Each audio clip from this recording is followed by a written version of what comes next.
यह कथा 3 लोगों का उद्धार कर देगी, सुखदेव भगवान कहते हैं। कौन कौन है? वक्तारम, एक तो वक्ता का उद्धार होगा इस कथा से। श्रोतारम, एक श्रोता का उद्धार होगा। और एक प्रक्षकम यानी जजमान का कल्याण होगा। तो यहाँ भी 3 तरह के लोग बैठे हैं, यहाँ श्रोता हैं, यहाँ जजमान हैं। भगवान की कृपा से मुझे भी गुदगुदी हो रही है कि कल्याण हमारा भी हो जाएगा, क्योंकि सुखदेव मुनि ने बोल दिया है कि वक्ता, श्रोता और परीक्षित कथा में तीनों का ही कल्याण होगा। सुखदेव भगवान ने यहाँ से अपनी वाणी को आरंभ किया। कथा बड़ी अद्भुत। कहा बात उस समय की थी, एक समय की बात थी। ऊंची अट्टालिका पर देवक राजा की बेटी, जिसका नाम था देवकी, वो ऊपर अट्टालिका के ऊपर खड़ी हुई थी। और उसी समय यह कंस बाहर से आया, नगर में प्रवेश किया और इसने ऊंची अट्टालिका पर किसी राजकुमारी को देखा। इसको तो ये भी नहीं पता था कि यह मेरी बहन है। लोग इतने बड़े ना बन जाएं, वो चाचा ताऊ के बच्चों को ही भूल जाएं, अपनों को ही भूल जाएं। खास चाचा की बेटी है, उसके पास साम्राज्य और संपदा इतनी है, वो ये नहीं पहचान पाता कि ये मेरी चाचा के बेटे। चाचा ताऊ ये तो सगे से ही होते हैं, खास ही होते हैं। वो पूछने लगा था अपने अनुयायियों को कि कौन है। तब उसको पता लगा, अरे तुम्हारी चचेरी बहन है ये देवक की बेटी है। तो ये बड़ा प्रसन्न हुआ, ये मेरी बहन है। और अपने मित्र के साथ वो संबंध करके आ गया। वो कथा बड़ी लंबी है कि वसुदेव जी इसके मित्र लगते हैं, क्योंकि इसका जो 2 विवाह अस्ति और प्राप्ति का के संग जो कंस का जो विवाह कराया था, उसके बिचौलिया सूरसेन जी महाराज थे, वसुदेव जी के पिताजी। उन्होंने ये संबंध कराया था। मथुरा जरूर इसकी जन्मभूमि रही है, लेकिन इसका पालन, कंस का पालन दूसरी जगह हुआ है। वो आगे की किसी कथा में चर्चा करेंगे। तो ये सोच रहा था कि मैं अपने मित्र का ऋणी हूँ, क्यों नहीं उस कर्जे को चुकाने के लिए मैं अपनी बहन का संबंध वसुदेव के साथ कर दूं। तो सगाई करके भी आ गया, संबंध करके आ गया। और समय आया, बारात लेकर श्री वसुदेव जी महाराज मथुरा में आए। बड़े हर्ष और उल्लास के साथ यह विवाह संपन्न हुआ। चतुशतम पारवार्यम गजानम है मालिनम, वर्णन किया है। अश्वानाम अयुतम, हजारों 10,000 अश्व घोड़े दिए गए, 300 रथ दिए गए। चतुशतम पारवार्यम गजानम, सजा करके 400 हाथी दिए गए। दासी नाम सुकुमारी नाम द्विशतम समलंकृत, 200 दासियां दी गई थी देवकी की सेवा करने के लिए।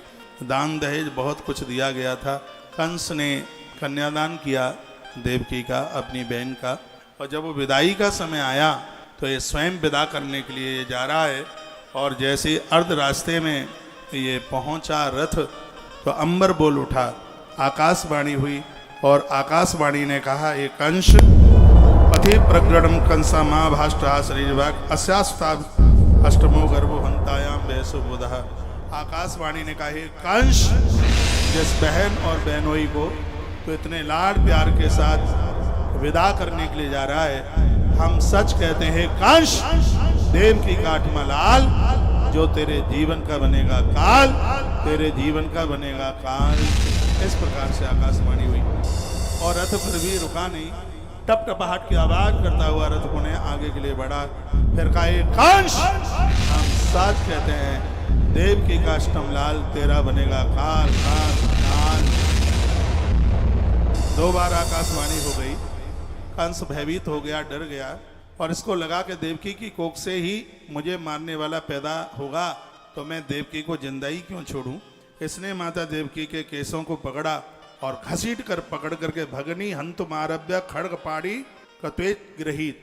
इसमें स्पष्ट वर्णन है कि इसने तलवार निकाल ली, केस पकड़कर देवकी को नीचे घसीट करके लाया, तलवार इसने खींच ली, अपनी बहन की चोटी पकड़कर उसे मारने के लिए बिल्कुल तैयार हो गया। उसी समय श्री वसुदेव जी महाराज सामने आ गए। और श्री वसुदेव जी ने क्या कहा सुनिए। मृत्युर जन्म बताम वीरम, मृत्युम जन्म बताम वीर देहे न सह जायते हे वीर।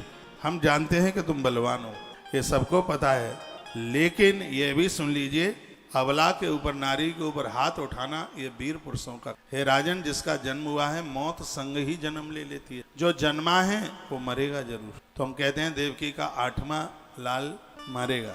तुम देवकी को मार डालोगे तो भी तुम्हें मारने वाला पैदा हो ही जाए। देवकी को छोड़ दो तो कुछ वर्षों तुम जीवन जी लोगे। यदि तुमने देवकी को मारने की चेष्टा करी तो तुम्हें मारने वाला आज ही पैदा हो जाएगा। देहे पंचतमापन्ने देही कर्मान गोवसः। तुम्हें यह पता नहीं है 5 तत्वों से बना हुआ शरीर आखिर में 5 तत्वों में ही विलीन होता। व्यक्ति अपने कर्मों के अनुसार जीवन जीता है, कर्मों के द्वारा ही सुख दुख का अनुभव करता है, कर्म के द्वारा ही वो मौत को प्राप्त हो। यदि देवकी के 8वीं संतान से ही तुम्हारी मृत्यु लिखी है तो इस लोक से लेकर के परलोक तक तुम्हें मरने से कोई रोक नहीं पाएगा। इसलिए हे राजन, मेरी बात को तुम मान लोगे तो ठीक रहोगे। कंस की बात समझ में आई और उसने अपने बहन और बहनोई को मथुरा के कारागृह में बंधित कर दिया। समय आने पर मां देवकी ने प्रथम संतान को जन्म दिया जिसका नाम कीर्तिमान रखा गया। कीर्तिमंतम प्रथम कंस आनक दुंदुभी। वसुदेव जी महाराज का एक नाम आनक संस्कृत में आनक दुंदुभी कहते हैं ढोल मजीरों को।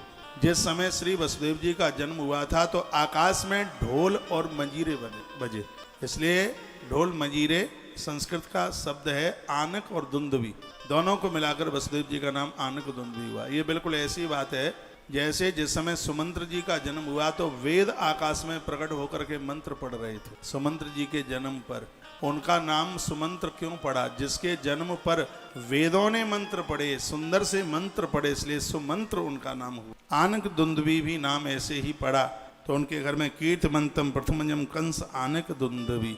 तो वसुदेव जी के यहाँ कीर्तिमंत नाम का बालक हुआ। उन्होंने वायदा किया था कि देवकी के यहाँ जितने बच्चे होंगे वो सब मैं तुम्हारे यहाँ ला के रख दूंगा। पहले बच्चे को वो लेके आए और कंस ने हाथ में लिया, वापस कर दिया। इसने क्या बिगाड़ा है? लेकिन इसमें भी नारद जी ने कुछ समझा होगा। नारद जी आए और इसको बहका दिया और कहा यह देवताओं की चाल है, देवता तो 8वां पहला कर सकते हैं और पहले को 8वां कर सकते। कंस ने कहा तो आप क्या कहते हैं कि मैं इस बच्चे को मार डालूं? नारद जी ने कहा वो तुम्हारी बात है, ये पाप का घूंट पीने को मैं नहीं आया हूँ, मैं तो तुम्हें थोड़ा सावधान करके लिए आया। कंस उसी समय भागा, कारागृह पहुंचा। माता देवकी पहले बच्चे को छाती से लगाई हुई थी, सामने पत्थर की शिला पड़ी थी। इसने बच्चे को उठाया, पत्थर की शिला के ऊपर पड़ी, मृत्यु हो गई उसकी। ऐसे इसने दूसरे बच्चे ने जन्म लिया तो उसको भी मार डाला। तीसरा बच्चा भी खत्म किया।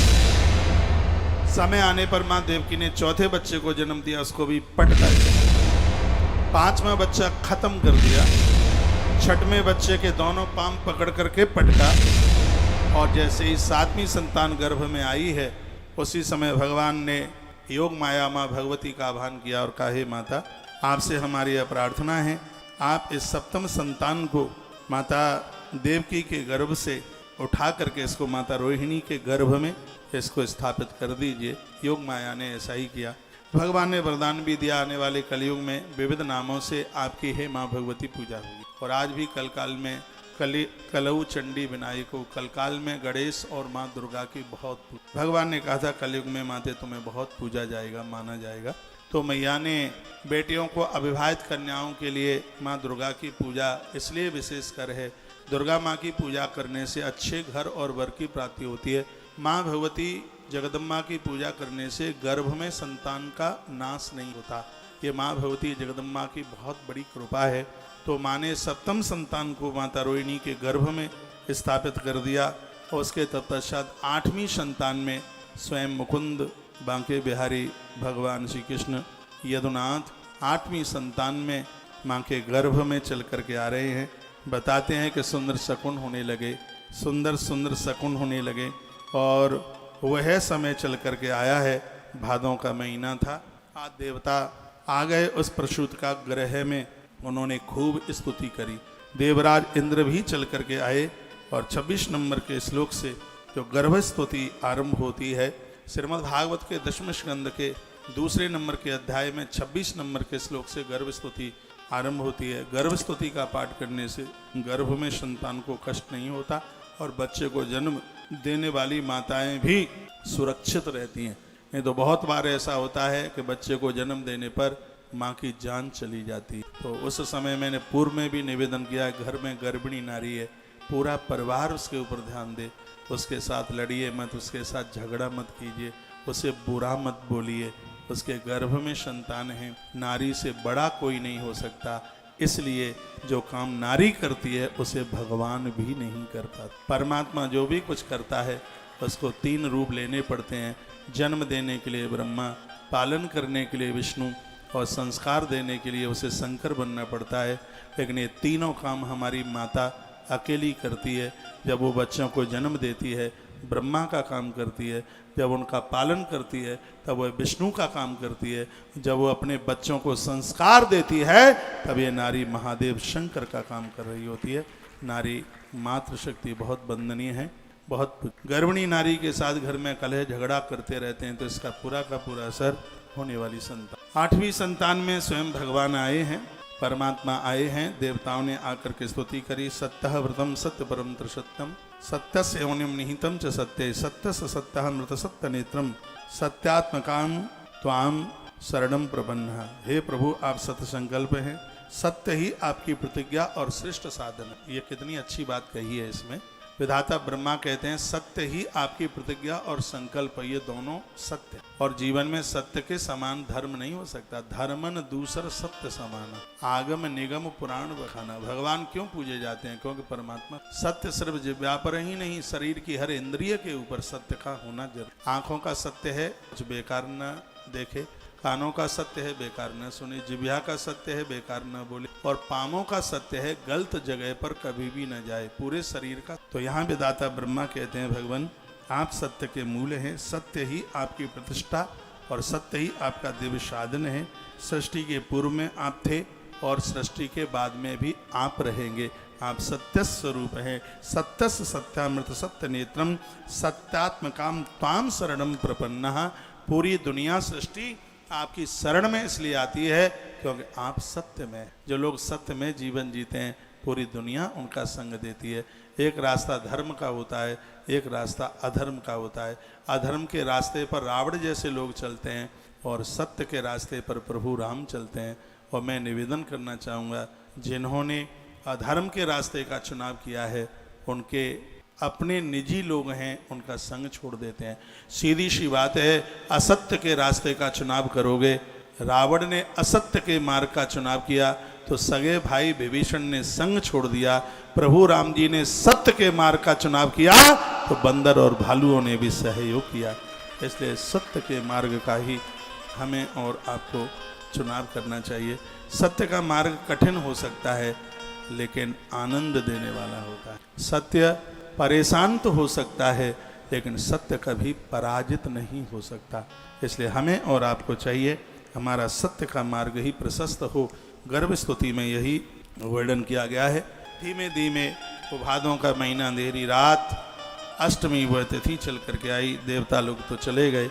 मैया को आज बहुत सुंदर सुंदर शकुन होने लगे और उसी समय मेरे भगवान उस मथुरा के कारागृह में आकर के प्रकट हो गए।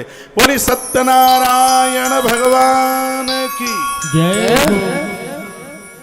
भगवान जैसे ही प्रकट हुए तो हथकड़ी बेड़ियां टूट टूट के नीचे गिर गई। सीधी सी बात है, जीवन में ईश्वर आता है तो वहां किसी भी प्रकार का बंधन नहीं रहता, जीव मुक्त हो जाता। इसलिए भगवान के आने पर बेड़ियां टूट टूट के नीचे गिर गई। जीवन में माया आती है तो व्यक्ति बंधन युक्त हो जाता है, जीवन में ईश्वर आता है तो व्यक्ति बंधन मुक्त हो जाता है।